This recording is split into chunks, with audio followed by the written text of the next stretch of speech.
स्वागत है एक बार फिर से आप सभी का आपके अपने YouTube चैनल 60 कैरियर मोड में। दोस्तों आज का जो हमारा टॉपिक है सामान्य ज्ञान से संबंधित महत्वपूर्ण 40 प्रश्न, जो कि आपकी परीक्षा एसएससी ग्रुप डी और एनटीपीसी के दृष्टि से बहुत ही हेल्पफुल होगा। तो चलिए दोस्तों स्टार्ट करते हैं आज का सेशन और आते हैं आज के सेशन के पहले प्रश्न पे। पहला प्रश्न आपके सामने है दोस्तों, भारत में स्थित किस शहर को सबसे पुराना शहर माना जाता है?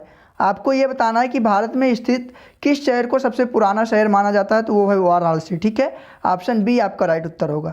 चलिए देखते हैं अगले प्रश्न को।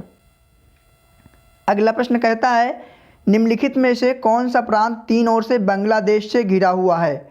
आपको ये बताना है कि कौन सा प्रांत या कौन सा राज्य तीन ओर से बांग्लादेश से घिरा हुआ है, तो वह है त्रिपुरा। ठीक है, ऑप्शन डी आपका राइट उत्तर होगा।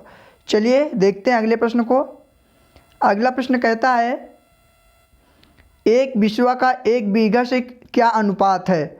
आपको पता होगा दोस्तों कि ये जो बात की जा रही है ज़मीन से संबंधित बात की जा रही है कि एक बिस्वा का एक बीघा से क्या अनुपात है, तो है एक बीसवा। ठीक है, ऑप्शन डी आपका राइट उत्तर होगा।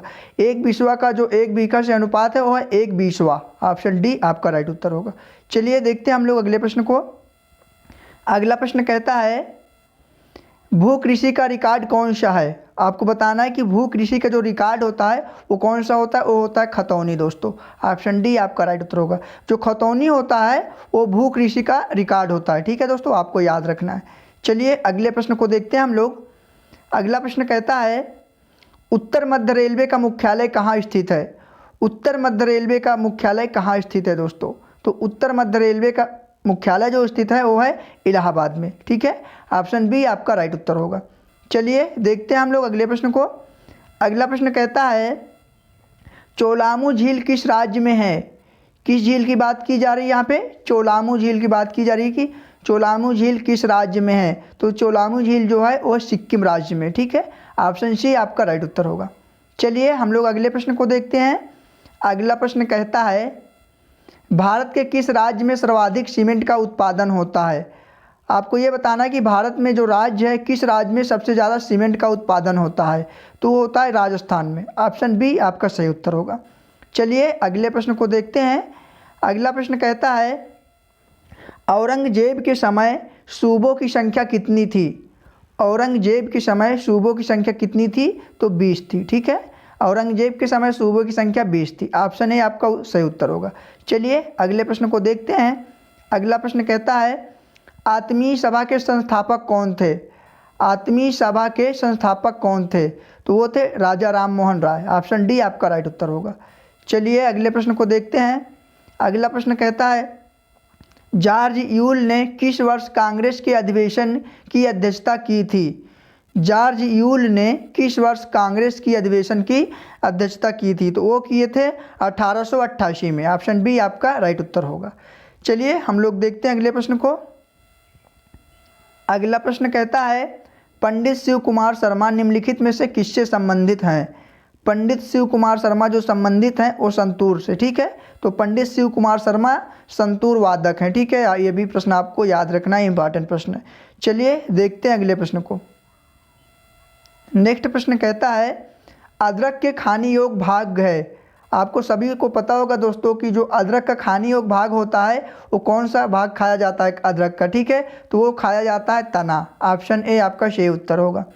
चलिए अगले प्रश्न को देखते हैं। अगला प्रश्न कहता है भारत का मानक समय किस शहर से गुजरती है? मोस्ट इंपॉर्टेंट क्वेश्चन है, आपको याद रखना है। भारत का मानक समय किस शहर से गुजरती है? तो इलाहाबाद से। ठीक है, आपसे प्रश्न में ऐसा भी ट्विस्ट किया जा सकता है कि इलाहाबाद से कहाँ से, तो इलाहाबाद के नैनी से होकर गुजरती है। ठीक है, ये भी आपको याद रखना है। चलिए देखते हैं हम लोग अगले प्रश्न को। हाँ, ये भी आपको याद रखना है कि जो इलाहाबाद का वर्तमान में नाम है वो प्रयागराज। ठीक है दोस्तों, ये भी आपको याद रखना है। चलिए देखते हैं अगले प्रश्न को। अगला प्रश्न कहता है फॉरेस्ट रिसर्च सेंटर का मुख्यालय कहाँ स्थित है? फॉरेस्ट रिसर्च सेंटर का मुख्यालय कहाँ स्थित है? तो देहरादून में। ऑप्शन बी इसका सही उत्तर होगा। चलिए अगले प्रश्न को देखते हैं। अगला प्रश्न कहता है SSA सर्व शिक्षा अभियान किस वर्ष शुरू किया गया था? सर्व शिक्षा अभियान को दोस्तों साइट में SSA कहा जाता है। तो जो सर्व शिक्षा अभियान का शुरुआत की गई थी वो कब शुरू किया गया था? वो शुरू किया गया था 2001 में। ऐसे प्रश्न भी आपसे पूछे जाते हैं, ऐसे प्रश्नों को भी आपको याद रखना, ठीक है। चलिए अगले प्रश्न को देखते हैं। जंप बॉल किस खेल से संबंधित है? तो जंप बॉल जो संबंधित है वो दोस्तों संबंधित है बास्केटबॉल से। ऑप्शन सी आपका राइट उत्तर होगा। चलिए अगले प्रश्न को देखते हैं हम लोग। अगला प्रश्न कहता है एमनेस्टी इंटरनेशनल का मुख्यालय कहाँ है? एमनेस्टी इंटरनेशनल का मुख्यालय कहाँ है? तो वो है लंदन में, ठीक है। ऑप्शन बी आपका सही उत्तर होगा। चलिए देखते हैं अगले प्रश्न को। अगला प्रश्न कहता है सर्वोच्च न्यायालय की प्रथम महिला न्यायाधीश थी। आपको ये बताना है कि सर्वोच्च न्यायालय की प्रथम महिला न्यायाधीश कौन थी। तो जो सर्वोच्च न्यायालय की प्रथम महिला न्यायाधीश थी वो थी फातिमा बीबी, ठीक है। ऑप्शन सी सही उत्तर होगा। चलिए नेक्स्ट प्रश्न को देखते हैं। नेक्स्ट प्रश्न कहता है सौरमंडल का सबसे बड़ा ग्रह कौन सा है? आपको ये बताना है कि सौरमंडल का सबसे बड़ा ग्रह कौन सा है। तो जो सौरमंडल का सबसे बड़ा ग्रह है वो है बृहस्पति। तो ऑप्शन सी इसका सही उत्तर होगा। चलिए नेक्स्ट प्रश्न को देखते हैं। नेक्स्ट प्रश्न कहता है दांत की बीमारी किसके कमी से होती है?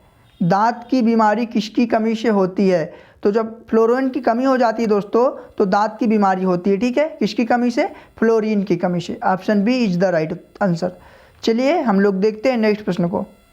नेक्स्ट प्रश्न कहता है वायुमंडल में नाइट्रोजन पाया जाता है। तो आपको यही बताना है कि वायुमंडल में नाइट्रोजन कितने % पाया जाता है। तो जो वायुमंडल में नाइट्रोजन पाया जाता है वो पाया जाता है 78%। ऑप्शन डी आपका सही उत्तर होगा। चलिए देखते हैं अगले प्रश्न को। अगला प्रश्न है प्लासी का युद्ध कब हुआ था? प्लासी का युद्ध कब हुआ था? तो आप सभी लोग जानते होंगे कि प्लासी का युद्ध हुआ था 1757 में। ऑप्शन बी आपका राइट उत्तर होगा। चलिए अगले प्रश्न को देखते हैं। अगला प्रश्न कहता है सोशल सर्विस इन इंडिया नामक पुस्तक के लेखक कौन है? कौन सी पुस्तक? सोशल सर्विस इन इंडिया जो पुस्तक है इसके लेखक कौन है? तो इसके लेखक है ब्लंट। ऑप्शन ए आपका सही उत्तर होगा। चलिए देखते हैं अगले प्रश्न को।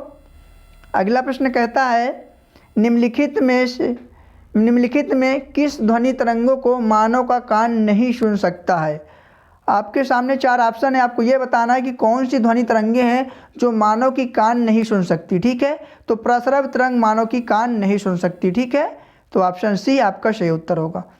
चलिए देखते हैं अगले प्रश्न को।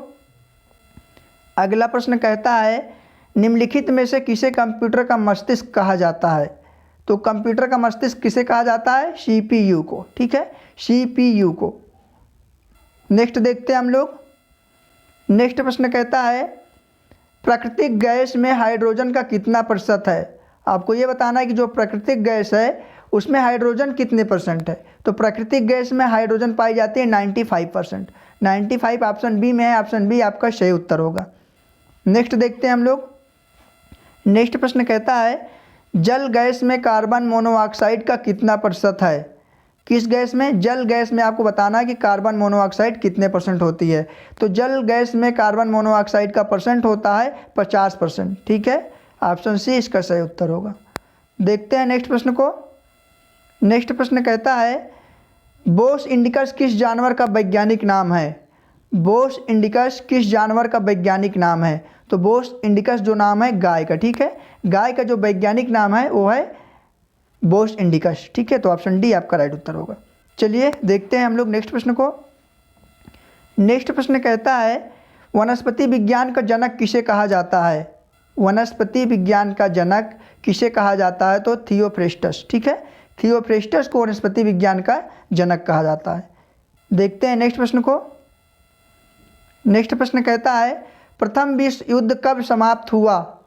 आपको प्रश्न को ध्यान से देखना है दोस्तों। यहाँ पे ये नहीं प्रश्न कहा था कि प्रथम विश्व युद्ध कब शुरू हुआ, यहाँ पूछता है कि प्रथम विश्व युद्ध कब समाप्त हुआ, इसलिए आपको एग्जैक्ट डेट बतानी होगी, ठीक है। तो जो प्रथम विश्व युद्ध समाप्त हुआ था वो 11 नवंबर 1918 को समाप्त हुआ था। ऑप्शन डी आपका राइट उत्तर होगा, ठीक है। चलिए देखते हैं हम लोग नेक्स्ट प्रश्न को। नेक्स्ट प्रश्न कहता है चंदेरी के युद्ध में 1528 में बाबर ने किसे परास्त किया था? तो आपको ऐसे भी ये चीज़ भी याद रखना है कि जो चंदेरी का युद्ध हुआ था वो 1528 में हुआ था। तो इसी चंदेरी के युद्ध में 1528 में बाबर ने किसे परास्त किया था? तो परास्त किया था मेदिनी राय को, ठीक है। तो ऑप्शन ए आपका राइट उत्तर होगा। देखते हैं नेक्स्ट प्रश्न को। नेक्स्ट प्रश्न कहता है हम्पी का संग्रहालय कहाँ स्थित है?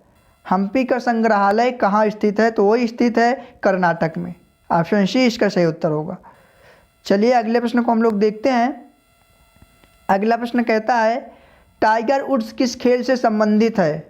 आपको ये बताना है कि जो टाइगर वुड्स किस खेल से संबंधित है। तो टाइगर वुड्स संबंधित है गोल्फ से। ठीक है, ऑप्शन सी इसका सही उत्तर होगा। नेक्स्ट देखते हैं हम लोग। नेक्स्ट प्रश्न कहता है विश्व पर्यावरण दिवस कब मनाया जाता है? पूरे विश्व में पर्यावरण दिवस कब मनाया जाता है? तो वो मनाया जाता है 5 जून को। पूरे विश्व भर में पर्यावरण दिवस 5 जून को मनाया जाता है। ऑप्शन डी आपका राइट उत्तर होगा।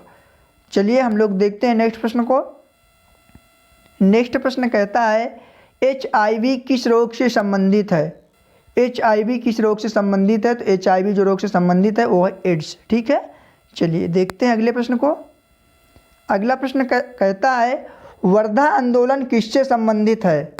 कौन सा आंदोलन? वर्धा आंदोलन किससे संबंधित है? तो वर्धा आंदोलन जो संबंधित है दोस्तों वो महात्मा गांधी जी से। ठीक है, ऑप्शन बी आपका राइट उत्तर होगा। चलिए देखते हैं अगले प्रश्न को। अगला प्रश्न कहता है दादा साहब फाल्के पुरस्कार किस क्षेत्र में दिया जाता है? दादा साहब फाल्के पुरस्कार किस क्षेत्र में दिया जाता है? तो वो दिया जाता है सिनेमा के क्षेत्र में। किस क्षेत्र में दिया जाता है दादा साहब फाल्के पुरस्कार? सिनेमा के क्षेत्र में। ऑप्शन बी आपका राइट उत्तर होगा। चलिए अगले प्रश्न को देखते हैं। अगला प्रश्न कहता है ऑक्सीजन की खोज किसने की थी? ऑक्सीजन की खोज किसने की थी? तो वो किए थे प्रीस्टले ने। ठीक है, प्रीस्टले नाम के वैज्ञानिक ने ऑक्सीजन की खोज की थी। तो ऑप्शन बी इसका सही उत्तर होगा। चलिए देखते हैं हम लोग अगले प्रश्न को। अगला प्रश्न कहता है संतोष ट्रॉफी किस खेल से संबंधित है? कौन सा ट्रॉफी? संतोष ट्रॉफी किस खेल से संबंधित है? इंपॉर्टेंट क्वेश्चन है, आपको याद रखना है। ठीक है, तो जो संतोष ट्रॉफी है दोस्तों वो संबंधित है फुटबॉल से। तो ऑप्शन बी इसका सही उत्तर होगा। चलिए देखते हैं हम लोग नेक्स्ट प्रश्न, और इस वीडियो का लास्ट प्रश्न होगा वो। ये कहता है भारत के राष्ट्रपति को शपथ कौन दिलाता है?